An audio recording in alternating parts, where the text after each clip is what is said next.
Tribuners, selamat sore Medan. Ketemu lagi bersama aku Ica dan aku Joy. di Selamat Sore Medan. Seperti biasa pada sore hari ini terlalu semangat.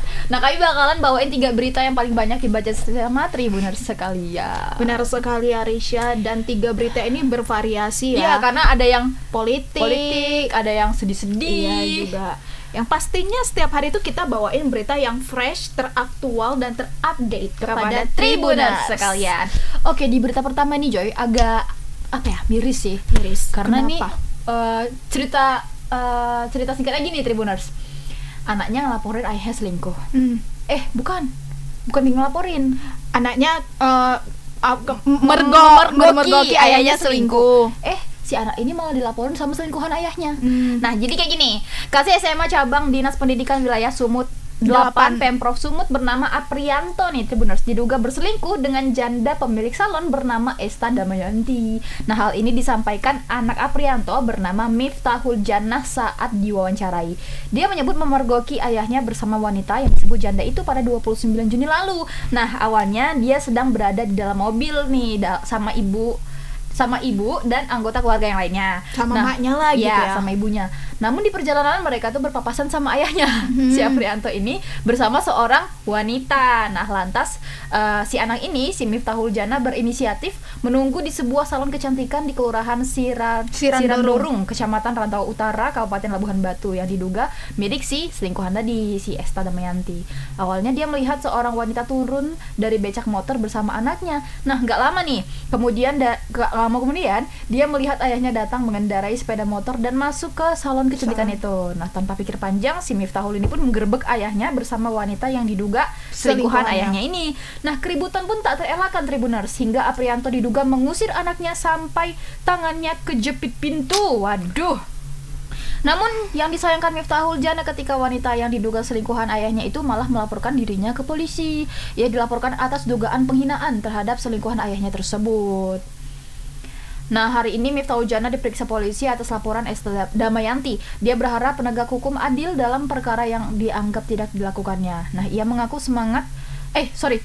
memang sempat marah-marah nih lantaran melihat ayahnya yang berada di sebuah salon kecantikan milik wanita yang diduga selingkuhan ayahnya. Ya, siapa yang bisa leha-leha gitu, ada bapaknya yang bisa santai aja gitu.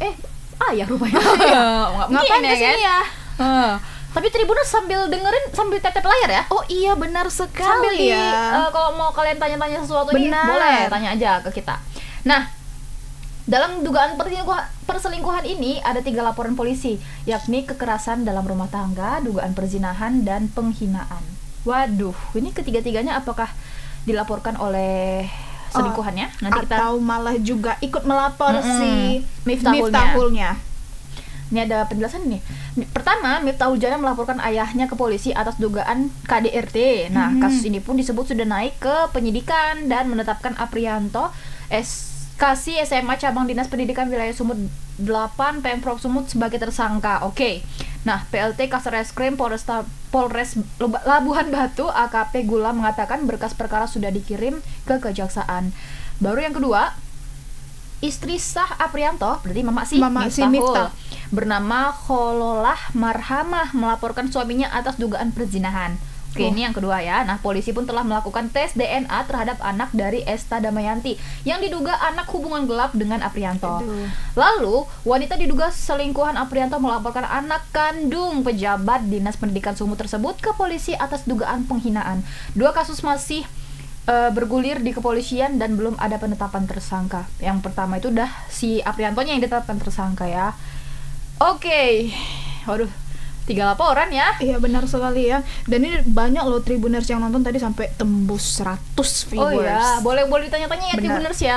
Nah, sebelum kita tanya-tanya nih, kita ada video. Kita saksikan dulu video yang berikut ini. Assalamualaikum warahmatullahi wabarakatuh. Saya mau cerita sama kawan-kawan semuanya. Kalian pernah nggak ngalamin apa yang saya alami?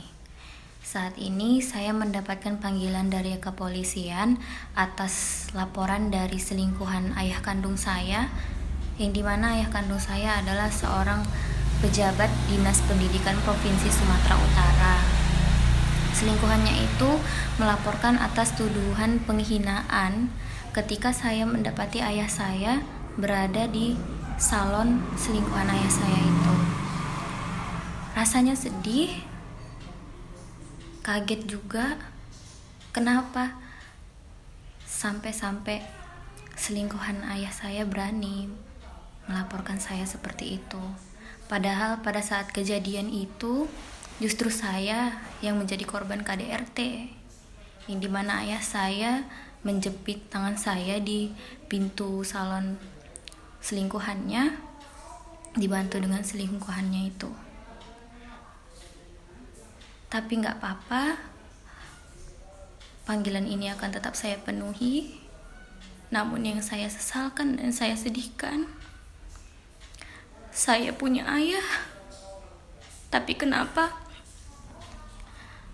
yang seharusnya dia melindungi anaknya, kenapa malah membela perempuan itu, perempuan selingkuhannya, dan tega menganiaya saya. Ayah saya sebagai seorang pendidik, tapi kenapa perilakunya tidak mendidik? Itu pun saya serahkan kepada Allah. Apapun yang saya jalani itu atas kehendak Allah dan saya ikhlas. Ibarat pepatah mengatakan, kasih ibu sepanjang masa, kasih ayah sampai di kantor polisi. Sedih kali kan? Ya, sedih kali endingnya ya Tribuners ya. Kasih ibu sepanjang masa, kasih ayah sampai di kantor polisi. Waduh. Gimana ya hancurnya dia tuh ngelihat ayahnya sama wanita lain. Benar. Dan dia tuh dilaporin gitu. Complicated sih ini sebenarnya, tapi untuk informasi lebih lengkapnya kita sudah terhubung bersama reporter kita di lapangan, ada Bang Freddy. Halo Bang Freddy, selamat sore. Selamat sore. Ya, halo, selamat sore Risha dan Joy. Oke Bang, ini sebelum kita tanya-tanya sama Bang Freddy, ada nih komentar Aduh, dari emosi banget ini kayaknya Mbak Tribuners. Diana ya. Boleh Ica? Katanya gini, laporin balik ayah dan selingkuhannya kena pasal penganiayaan. Baru kata gini, biasa terpengaruh setan Mbak dan pelet, tolong dibantu adiknya. Iya, kita bakalan bantu ini. Nah, ini ada reporter kita di lapangan nih, ada Bang Freddy.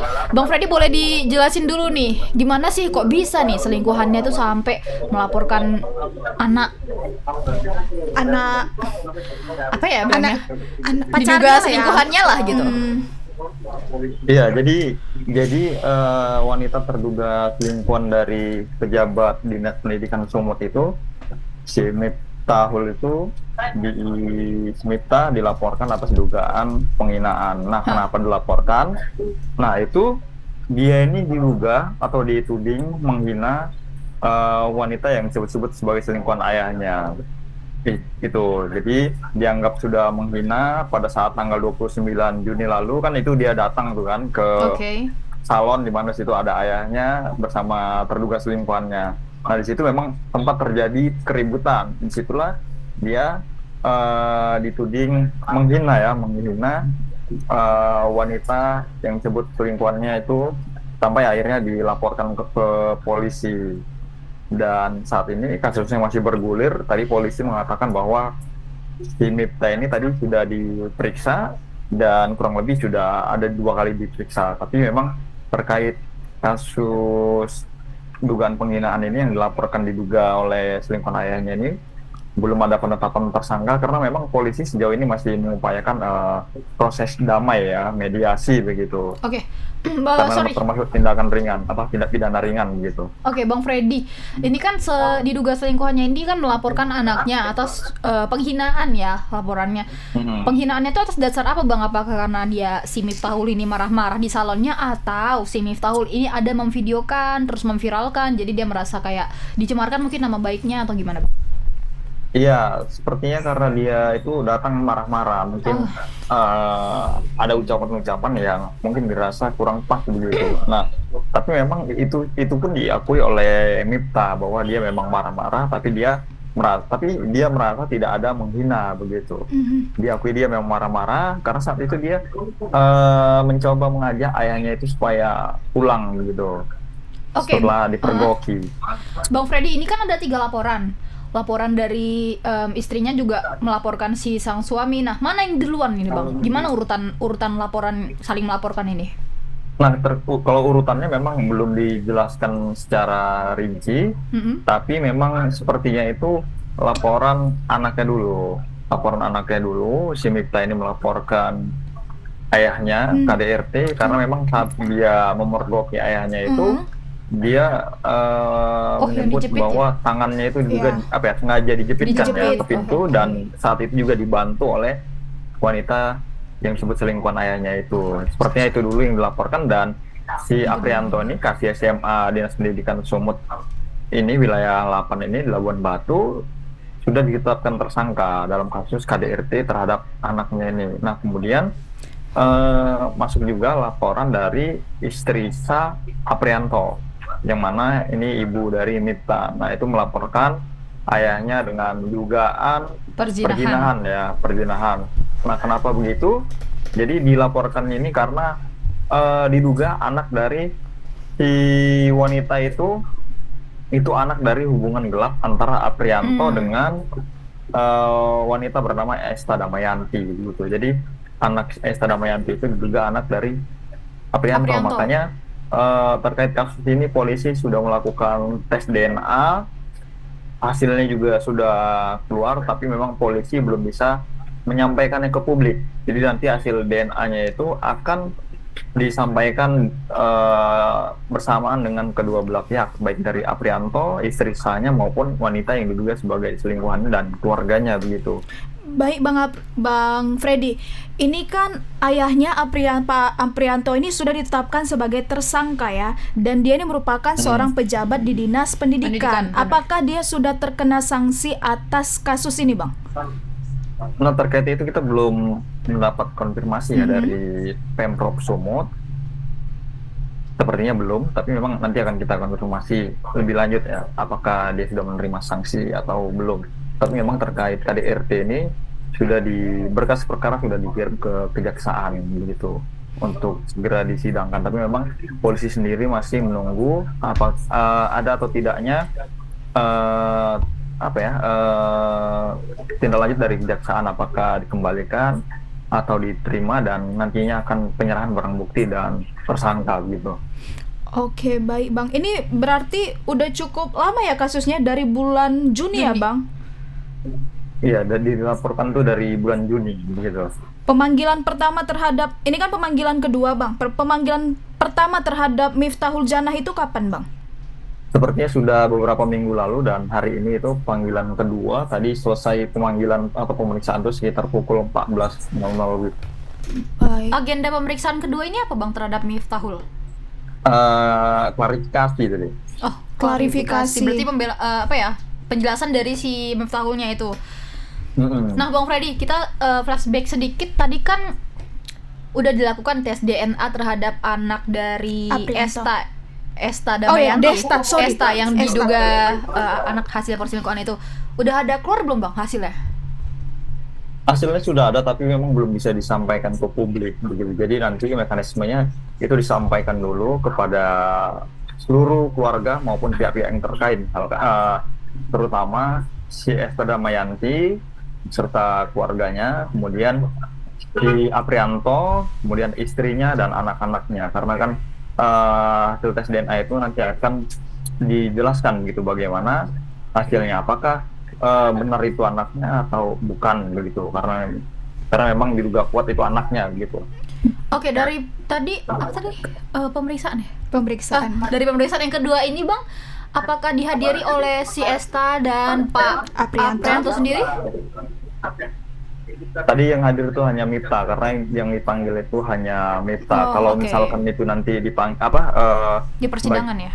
Baru pelapor, dipanggil. kalau pelapor itu dipanggil tuh mediasi Oh, oke. baik. namanya. Bang, ini kan ibunya Miftah kan sudah melaporkan suaminya atas kasus perzinahan, Bang. Ada nggak, Bang, Abang berinteraksi dengan Miftah? Apakah ibunya juga menggugat cerai dari Bapak Aprianto?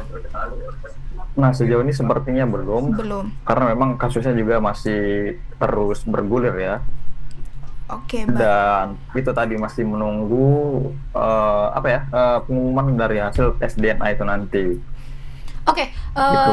Abang ada tanya nggak sih gimana sih hubungan Miftah Miftah. sama ayahnya sekarang? Apakah masih tinggal serumah atau gimana?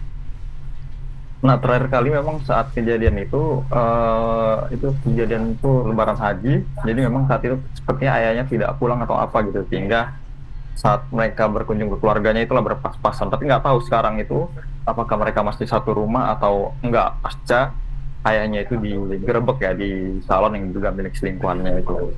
Jadi belum tahu apakah mereka ini satu rumah atau enggak. Karena memang tadi kebetulan kita wawancara pas dia baru selesai diperiksa gitu. Tapi apakah pemergokan pada tanggal 29 Juni itu merupakan satu-satunya kejadian gitu Bang? Ataukah sebelumnya itu pernah juga misalnya mamanya itu curiga sama si Aprianto ini atau gimana? Curigaan itu sepertinya memang sudah lama. Oh, dan kebetulan kemarin tuh waktu saat di jalan itu berpas-pasan. Nah, saat berpas-pasan itulah dilihat Aprianto itu ayah dari Sinita ini sedang bersama terduga selingkuhannya, dan di belakangnya itu ada anak-anak lah gitu. Nah, kemudian Sinita ini turun di sekitar salon itu, karena awalnya memang dia berkendara bersama ibu dan kakaknya. Dia turun, kemudian dia memantau dari agak kejauhan. Nah, setibanya ayahnya masuk itulah baru digerebek. Tapi memang yang masuk itu wanita terduga selingkuhannya. Jadi awalnya itu kan berpapasan itu mereka menumpangi mobil. Tapi ketika ke salon itu, nyampe ke salon itu sudah terpisah.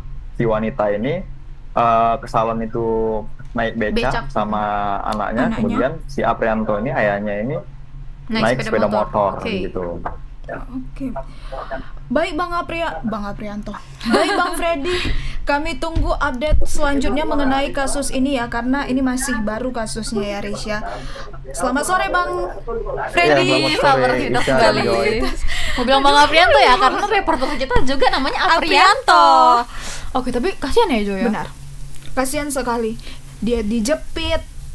Dia gimana ya, dilaporkan. Apalagi Kak Miftah ini kan masih muda ya, paling mungkin sepantaran kita. Dia itu udah harus merasakan beban seperti ini. Ngeliat Dia ayahnya juga sama wanita selain ibunya itu aja udah sakit sekali gitu. dan memiliki kecurigaan anak kecil itu adalah anak dari Hasil. ayahnya. Hubungan gelap. Ya semoga aja sih Kak Miftah beserta keluarganya, ibunya Khususnya khususnya hati yang besar ya, dan kuat untuk menghadapi semua persidangan ini. Dan juga seharusnya kita juga dapat info sih dari pihak kepolisian. bukan Apriantonya. Iya. Klarifikasi mungkin dari dia apa ya, mungkin semoga aja beliau itu segera muncul ya ke publik karena kasusnya sudah viral. Baik Tribuner, sebelum kita ke berita kedua ya, jangan lupa langsung di tap layarnya dan tanya aja nih apa yang pengen kalian tanya. Benar. Aduh, aku ingat-ingat Aprianto jadi belibet, masih salah Masih aku Bang tadi. Aprianto di kepalanya. Kok dalam kali gitu. Oke. Di berita kedua apa nih? Jadi Tribuners, berita kedua ini agak-agak lawak sikit ya. Jadi Wali Kota Bobi Nasution ini merespons kritikan orang soal banyaknya baliho wajah Ketua Partai Solidaritas Indonesia PSI Kaisang Pangarep di Kota Medan. To be honest, Richard, Aku juga merasakan hal itu. Apakah kamu juga? di gang-gang itu pun ada. Ada muka Di Kaisang pusat kota, jalan besar ada. Lagi begini pun dia ada. dengan mawarnya di samping. Bang Kaisang kita bukan apa-apa, cuman memang fakta itu gitu. banyak kali. Ya jadi Rupanya pada mengkritik nih masyarakat Iya. kepada wali kota. Iya, Oke. kan? Apa karena Bang Kaisang ini terkenal dia sangat-sangat random ya di Iya. dunia maya ya. Ya, jadi menurut Bobi Nasution sebelum adanya baliho dari PSI juga udah banyak baliho partai di Kota Medan. Tapi memang yang sorotan ini Kaisang. Ya, Bobi Nasution juga mengaku sudah beberapa kali melakukan penertiban spanduk-spanduk baik baliho partai maupun baliho lainnya. Nah, Bobi juga menceritakan dirinya pernah difitnah mencopot bendera Partai Golkar ya. Baru untuk itu Bobi Nasution mengajak seluruh masyarakat dan partai untuk menjaga keestetikan Kota Medan. Oke, berarti mendapat perhatian khusus dari Pak Bobi mengenai banyaknya baliho-baliho partai di Kota Medan ini ya. Nah, ini katanya, ini tetap sama-sama boleh saja mengkampanyekan, menyuarakan dalam bentuk apapun termasuk umbul-umbul, dan ini tetap ketertiban harus dijaga. Nah, diberitakan sebelumnya baliho berwajah Ketum PSI Kaisang Pangarep mejeng hampir seluruh perempatan jalan di Medan. Ya, pantauan Tribun Medan, baliho Kaisang bertulis berbagai narasi mulai dari politik adalah jalan ninja kita. Nah, aku ini politik adalah jalan ninja kita. Politik move on, Partai Jokowi, politik santun dan santuy, hingga politik riang gembira. Dari semua baliho PSI terlihat wajah Kaisang dan ayahnya bersama Presiden Jokowi. Ada Pak Presiden Baliho juga. tersebut sangat banyak ditemui di Kota Medan, bahkan hampir di seluruh perempatan jalan. Nah, menanggapi hal itu kan ditanya juga lah pengamat kebijakan publik Universitas Islam Sumatera Utara UISU, Pak Rafriandi Nasution, meminta agar pemerintah Kota Medan melakukan penertiban. Oke. Nah, menurut Pak Rafriandi ini keberadaan baliho sangat mengganggu keestetikan Kota Medan ya. Apalagi ya, ini kan kita lagi banyak pembangunan ya, Risya. Sadar gak sih di pembangunan itu banyak kali tertempel-tempel muka Pak Bobi, tertempel-tempel maaf jalan Anda sedang diperbaiki, jalanan kita lagi gak bagus-bagusnya, ditambah lagi mungkin baliho-baliho partai. Ya mungkin kurang estetik lah ya dilihat. Dan itu juga yang di-highlight sama Pak Rafriandi. Nah, masifnya baliho bergambar Kaisang dan Jokowi seolah dibiarkan begitu saja, padahal baliho tersebut dipasang bukan pada tempat yang sudah ditentukan. Oh, berarti ada tempat-tempatnya. Pak Rafriandi pun meminta agar pemerintah Kota Medan bersikap adil dan tak pandang bulu dengan membiarkan baliho PSI bertebaran di mana-mana. Dia pun meminta agar peraturan yang sudah ada ditegakkan sehingga Pemkot Medan terhindar dari isu budaya nepotisme ya. Ini isu nepotisme ini juga lagi naik-naiknya ya. Oke, Tribuners, biar kita bisa lihat kayak mana sih suasana yang banyak kali gambar muka Bang Kaisang ya. Kita tonton dulu video berikut ini.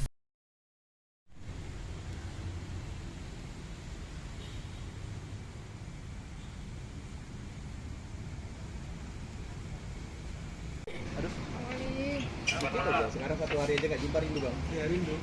Ya karena lagi kayak gini kan. Apa? Ya bang. Iya sini aja. Oke ya, oke semua. Oke. Bang, tadi Mas Gibran dan Pak Prabowo sudah mendaftar. Seperti apa bang mungkin langkah abang sebagai politikus? Langkah saya udah dari kemarin saya bilang, Ini udah daftar, kemarin belum. langkahnya yang pasti hari ini hari Rabu, langkahnya masih langkah untuk kerja dulu. Udah nggak ada lagi ya langkah yang lain. Juru kampanye yang sudah ditetapkan PDIP masih lanjut bang? Ya selama ini sejauh ini kan saya masih jadi kader, nanti ini akan saya diskusikan. Sudah ada dilirik-lirik Dari PSI misalnya. Nggak ada. Kalau Golkar bang? Belum. Belum ada. Pak Wali terkait ini Pak Wali yang Pak Jokowi, Mas Gibran sama Mas Kaisang itu dilaporkan ke KPK. Tanggapan Pak Wali sendiri gimana? Ya tanggapannya tentunya itu kan dilaporkan, tentunya ada tanggapan atau ada proses ataupun ada bagaimana pandangannya. Ini kan bukan terkait di saya, dalam arti maksudnya tanggapan KPK tentunya ditanya ke KPK. Dari Pak Wali sendiri gimana? Dari saya sendiri pandangannya, ya orang bebas ya, kali ini bebas pilihan satu hal, tapi satu hal juga belum tentu semuanya bisa dilaporkan semena-mena, dan satu hal juga belum tentu semuanya dilaporkan ada terbukti dan ada buktinya. Pak Wali ini terkait berapa belakangan Tentang ini? Menpora, tentang kerja. Iya Pak Pemko.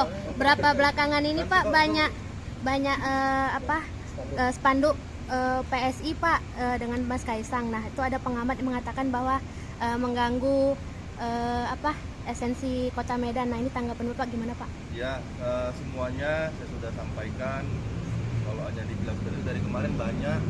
Dari kemarin juga saya tertipkan beberapa spanduk, beberapa bendera-bendera di adu domba. Habis itu dibilang saya kemarin contoh nyopotin bendera Golkar, padahal bukan.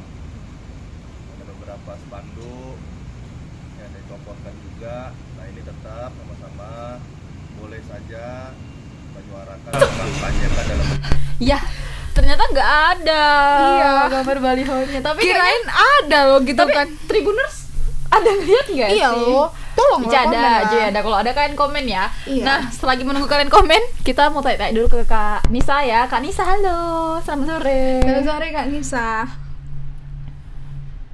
Halo, selamat sore Ica dan Joy. Oke.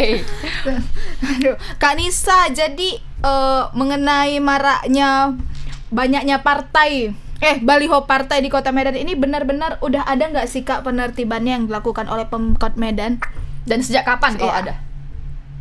Baik, sejauh ini memang untuk partai-partai itu bukan hanya ada PSI, namun memang kebanyakan akhir-akhir ini baliho-baliho partai PSI itu sudah bertebaran di mana-mana, misalnya di Jalan Katamso, bahkan di perempatan jalan gang-gang kecil pun juga sudah ada, seperti di Jalan Sepak Bolon dan lain sebagainya.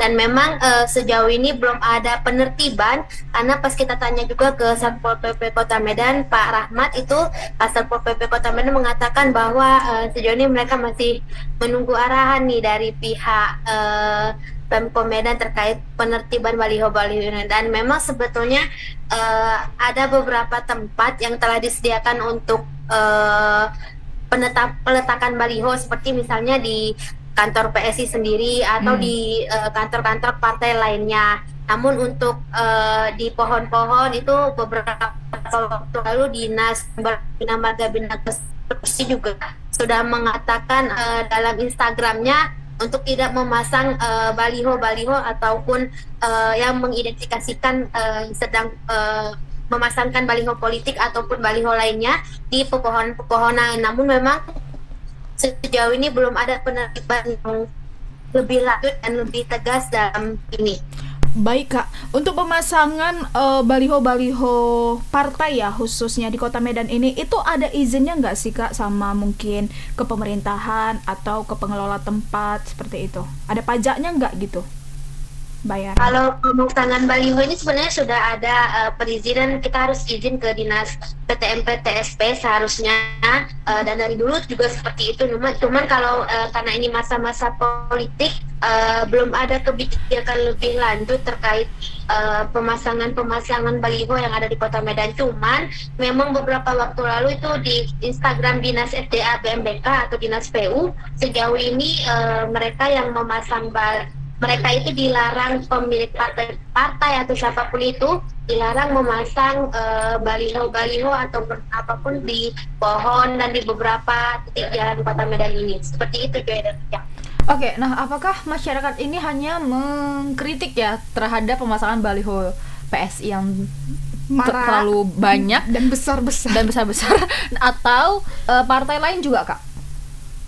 Sebenarnya sejauh ini kalau dari amatan kita di lapangan itu memang partai PSI akhir-akhir ini sejak sejak dipilihnya Kaisang menjadi ketua PSI, ketum PSI, itu sudah banyak tebaran baliho-baliho seperti ada foto Kaisang itu, dan di bawahnya PSI itu terus tulisannya Jokowi Ismi, atau ada partai baliho itu foto si Kaisang bersama Pak Jokowi di belakangnya ada, Foto dan itu Kaisang gitu. sudah cukup banyak, bahkan di gang-gang jalan juga sudah bisa ditemukan. Sementara kalau dari baliho partai lain itu hanya ada di perempatan jalan-jalan besar seperti itu. Oke Kak, dari pihak pengurus PSI sendiri ada nggak menanggapi hal ini? Mengenai kalau mereka itu banyak dikritik, Terlalu banyak gitu ya. memasang baliho. Tadi juga sempat dikonfirmasi oleh Bang Anugrah, reporter politik, di mana menurut dari yang saya baca di situ, Partai PSI menanggapinya dengan cukup santai dan menanyakan kenapa rupanya kalau PSI ini banyak baliho PSI di jalan seperti itu. Kalau dari pihak parpol lain Kak, ada nggak yang misalnya keberatan nih kalau PSI terlalu ini banyak balihonya? Iya, kalau dari pihak partai lain. Goreng kalian deh ya. Lanjut Kak Nisa. Yang ini belum coba kita tanya, nanti Oke. coba kita tanya deh. Cari aman Kak Nisa. Jawabnya. Yang ini satu berani kali nanyanya. Oke, nah sebenarnya udah ada nggak sih Kak tindakan dari Pemko Medan sendiri untuk mencabut langsung nih baliho-baliho partai yang nggak hanya PSI di jalanan yang dianggap merusak estetika Kota Medan?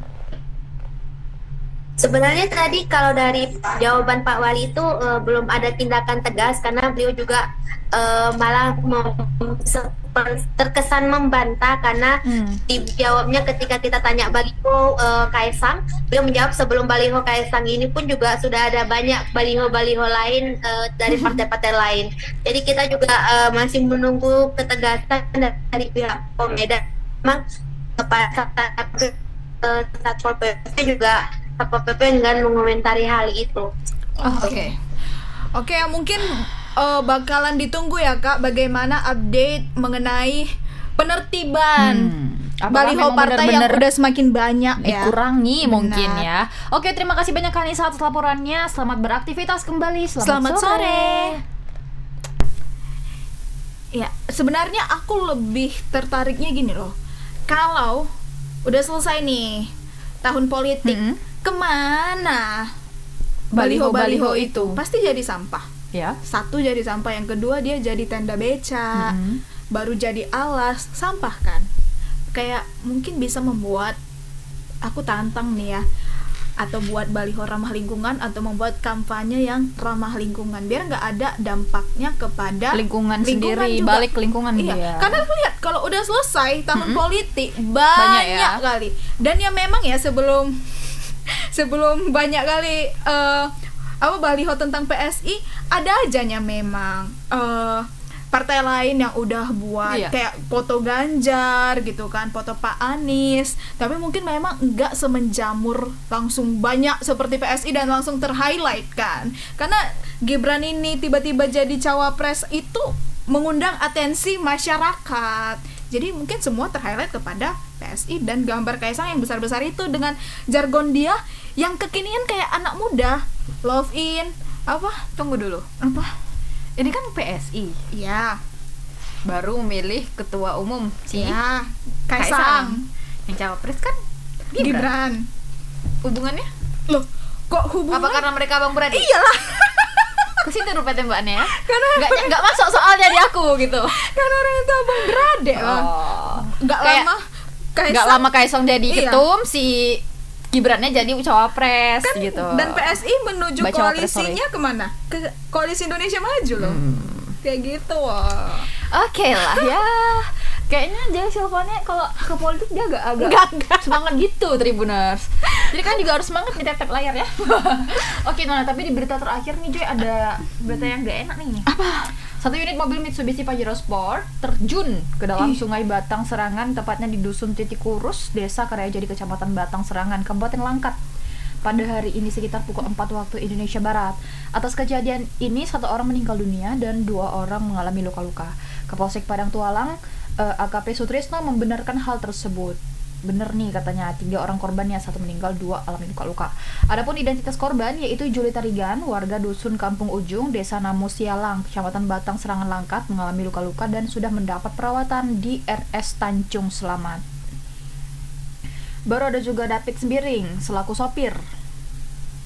Nah, mengalami luka-luka juga. Nah, selanjutnya itu ada Ingan Tarigan, warga Dusun Ujung juga, yang meninggal dunia. Sementara itu, lokasi di sekitar kejadian diketahui tak ada rambu-rambu lalu lintas ataupun palang sepanjang bantaran sungai. Bahkan jalan di sepanjang bantaran sungai kian mengecil karena terjadi abrasi dampak aktivitas galian C sekitaran lokasi. Nah, kira-kira apa ya menjadi penyebabnya? Bagaimana kronologinya? Kita bakalan cakap-cakap ke reporter, tapi sebelum itu kita saksikan dulu video yang berikut ini.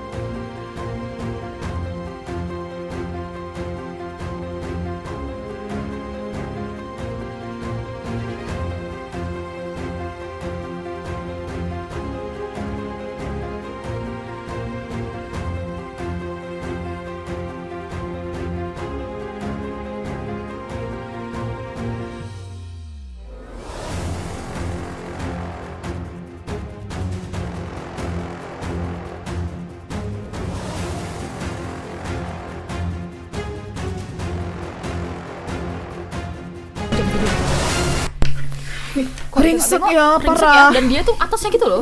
Tahu kan, Pajero Sport itu kuat kali loh mobilnya. Itu udah sampai ringsek seperti itu, pasti benturannya Keras, sangat keras. Nah, untuk itu ya penasaran juga kita nih kayak mana loh kok bisa sampai kayak gitu. Kita udah terhubung nih sama reporter kita di lapangan, ada Bang Anil. Halo Bang Anil, selamat sore. Selamat sore, Bang Anil. Pak Ica dan Pak Joy. Oke, Bang Anil, boleh dijelasin nih kenapa, gimana kronologinya sampai mobil Pajero-nya itu hancur atasnya, baru dia kecebur ke sungai, boleh diceritakan Bang? Baik, jadi memang ini cukup menghebohkan warga di dusun Titik Urus yang biasa disebut dengan dusun Titik Urus, Desa Karyajadi, Kecamatan Batang Serangan, Kabupaten Langkat, di mana memang pada pukul 4 dini hari tadi, itu hari Kamis tanggal 26 Oktober 2023 ini, satu unit mobil Pajero, Mitsubishi Pajero Sport, tepatnya itu bernomor polisi atau berplat BK 1870 PD, itu terjun bebas dari jalan raya menuju ke dalam Sungai Batang Serangan yang biasa kerap disebutkan oleh warga sekitar. Jadi hal ini memang sudah dibenarkan oleh Kapolsek Padang Tualang, itu AKP Sutrisno. Memang dia mengatakan kejadian ini terjadinya itu sekitar pukul 4 pagi tadi, namun itu baru diketahui oleh pihak kepolisian sekitar pukul 6. Itu pun karena ada masyarakat yang mengadu ke Polsek Padang Tualang. Jadi di dalam mobil tersebut itu ada 3 orang termasuk supir. Jadi satu diantaranya meninggal dunia, 2 luka-luka. Adapun identitasnya seperti yang tadi sudah disebutkan, ada Juli Tarigan, warga Desa Kampung Ujung, Desa Namusialang, Kecamatan Batang Serangan. Baru ada namanya David Sembiring, itu warga Desa Senusan, Kecamatan Batang Serangan, dan ada namanya Inan Tarigan ya. Inan Tarigan itu warga Desa Namusialang, Kecamatan Batang Serangan. Jadi Inan lah yang menjadi salah satu korban yang tewas usai kejadian tersebut. Inan Tarigan sendiri berusia 75 tahun. Jadi tadi kita sempat juga mewawancarai pihak kepolisian kayak kronologi mengapa mobil Pajero Sport ini bisa terjun bebas ke dalam Sungai Batang Serangan. Jadi memang yang menjadi penyebab kecelakaan ini yaitu pengemudi atau sopir mobil itu mengalami ngantuk ya, sehingga beliau tidak bisa berkonsentrasi saat melaju mengemudi kendaraannya, seperti itu. Jadi awal mulanya ketiga korban ini menuju ke Kota Stabat untuk berobat, seperti itu Pak. Apa untuk apa Bang? Sorry? Menuju ke Kota Stabat untuk berobat. Berobat, oke. Nah, Iya, apakah ini jadi ketiga korban ini ada hubungan saudara atau gimana Bang? Ya, ketiganya ini masih ada hubungan keluarga. Namun pada saat itu memang yang mengendarai mobil Pajero Sport ini itu bernama David Sembiring. Ya, jadi beliau pertama yang mengendarai mobil tersebut sampai ke Kota Stabat. Namun pada saat perjalanan pulang menuju ke rumahnya yang berada di Kecamatan Batang Serangan, ini sudah beralih, bukan David lagi yang mengendarai mobilnya, seperti itu, karena mungkin juga sama itu mengantuk juga, jadi dialihkan dengan pengemudi lainnya yang bernama Juli Tarigan tersebut, seperti itu Pak. Namun karena memang lokasi itu termasuk rawan ya, jalan di TKP kejadian ini cukup rawan, mengingat jalan tidak ada rambu-rambu gitu. Bahkan pelang yang biasanya di bantaran sungai kalau kita perhatikan itu tuh ada pagar lah, kita bilang palang gitu, itu pun tidak ada. Mengingat jalan ini sendiri pun seperti yang di video Kakak bisa lihat sudah terjadi abrasi, sehingga jalan itu menyempit atau kecil, seperti itu Kak Joy dan Kak Ica. Baik Bang Anil, kalau boleh dikasih tahu nggak ke Tribuners, yang mau berobat itu siapa Bang? Yang mau berobat itu Inan Tarigan Pak. Dia yang meninggal, yang berusia 75 tahun. Iya, namun tadi juga kita sempat bertanya juga dengan pihak kepolisian pada pukul 4 dini hari saat kendaraan ini nyemplung ke sungai dan mungkin bertanya-tanya ya tadi seperti yang kakak sampaikan mengapa bisa seremuk itu mobilnya kan gitu kak. Jadi ini Sungai Batang Serangan memiliki debit air yang tidak dalam Pak. Oh, Tidak dangkal. Oh, Ya, jadi ini merupakan aliran sungai dari objek jangan-jangan wisata itu udah sampai ke tambahan. darat tuh. Sudah Nah, nyentuh jadi darat ini kan? Dasar. Dasar. Sorry. Ya bang. dangkal dan ini merupakan aliran objek dari wisata Tangkahan dan memang selain dangkal itu terdapat batu-batu besar kak di bawah dari air tersebut dan inilah memang kerap dijadikan aktivitas galian sih yang memang sudah beberapa kali kita beritakan beberapa waktu yang lalu kerap mengambil berbatuan maupun pasir dari sungai tersebut seperti itu Pak.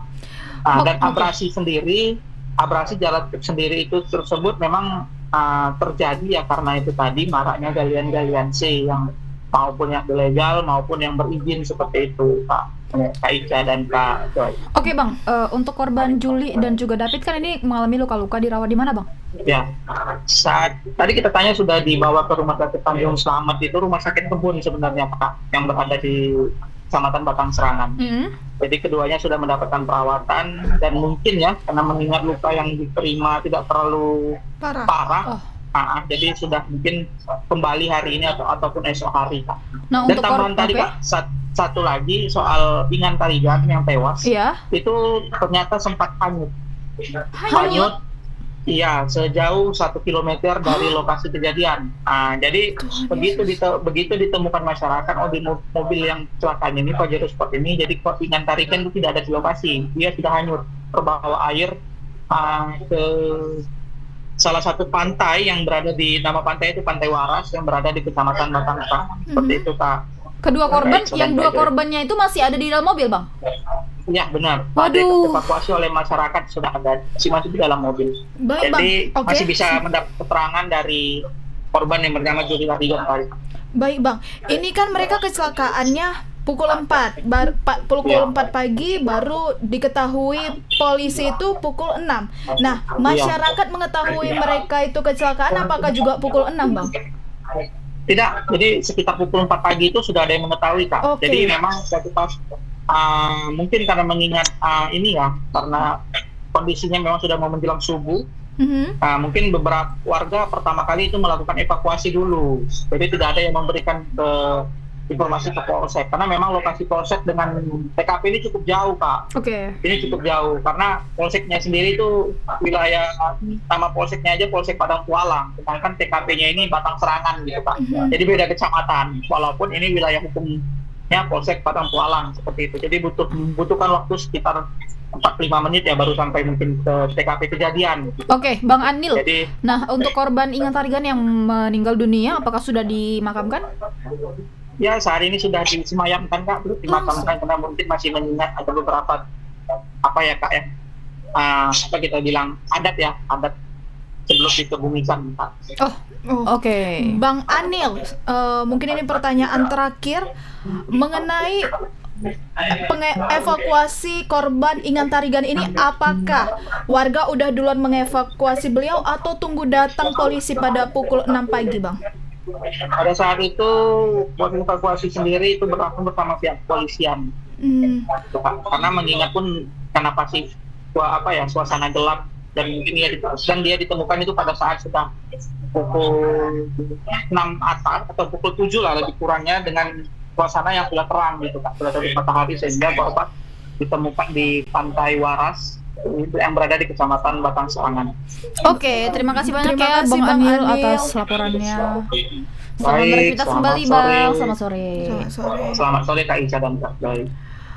Baik, untuk keluarga yang ditinggalkan, kami dari segenap tim Tribun Medan ingin mengucapkan rasa bela sungkawa yang sebesar-besarnya dan sedalam-dalamnya atas meninggalnya Bapak Ingan Tarigan ya. Semoga almarhum diterima di sisi yang Maha Kuasa, dan juga untuk kedua korban lainnya yaitu Juli dan juga David diberikan pemulihan. Benar dengan sekali. segera. Ya, ini Tribuners tadi ada yang bertanya, Kak Lini,